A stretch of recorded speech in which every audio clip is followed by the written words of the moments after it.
I give props to Matthew. He's my first two-time participant on this this video Honored. chat. Honored. You should be. Of course, he was the last man standing today too. He happened to be just sitting there, so I grabbed him. Now Matthew does a great job, so always glad to have him here. Look, last couple of days we've watched this offense, and I even asked Sean the question.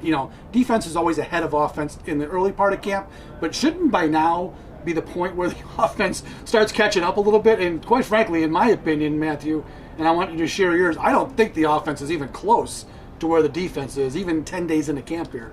No, it's funny because early in camp, the offense looked pretty good. I thought Josh Allen strung a few nice practices together, and the passing offense was showing a lot of life, hitting a lot of big plays, and it seems like they've hit a snag, probably starting last Thursday, and then when they had the practice at New Era Field on Friday night. Yesterday wasn't great. I think today was a slight step forward, better, yeah. but still not so noticeable that you're seeing these great signs of improvement. Part of it's probably injuries along the offensive line, but you can only lean on excuses like that for so long. So we'll see. I think we'll get a better feel during preseason games and when these guys, get back into their routine in Orchard Park. They're towards the end of the time here of sleeping in dorm rooms and doing all that, so it could be some of that, but it certainly hasn't been the most encouraging weekend for the offense. And I think, Sean did allude to it. They have put him in a few more challenging situations, and you've got to do that, and that's probably part of the struggle too.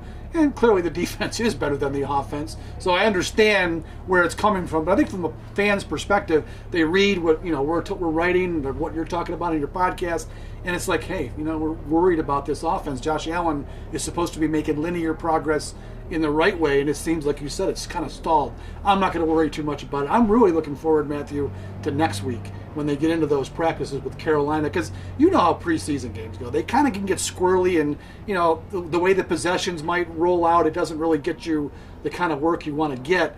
When they script them next week, they're going to get to see exactly what they want to see. That's the value of those practices. Yeah, definitely. I mean, preseason games, Josh Allen on Thursday night will probably get, maybe 3 series? Yeah. And, he can't really establish a rhythm, and it's such a small sample size. But you're right, when we see those guys against the Panthers in a full practice, there's no hiding in that setting. And Carolina's got a pretty strong defense, and, that's where I remember a few years ago going down to Latrobe, and you really got a taste for where that Bills team was at, which in that case was, nowhere near where the Steelers were. And I think you get a sense too for, especially when there's a quarterback like Ben Roethlisberger or Cam Newton next week, of how an NFL offense should operate, during practice when you have a big time quarterback, which they hope Josh Allen becomes that, but I think, everybody knows he's not there yet. And so that's the way to, compare side by side and see what these guys are made of.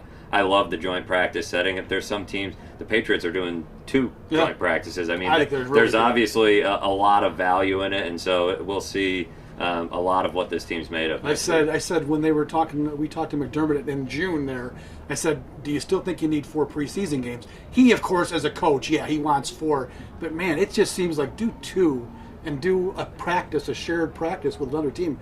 That to me would be so much better, but there's no money in a shared practice either, so that's part of the problem. All right, we're going to wrap it up. This is Matthew Fairburn. Read him in The Athletic, and we will be back tomorrow here at Fisher for the final training camp practice, and then they go back to Orchard Park for the game against the Colts on Thursday night. Have a great day.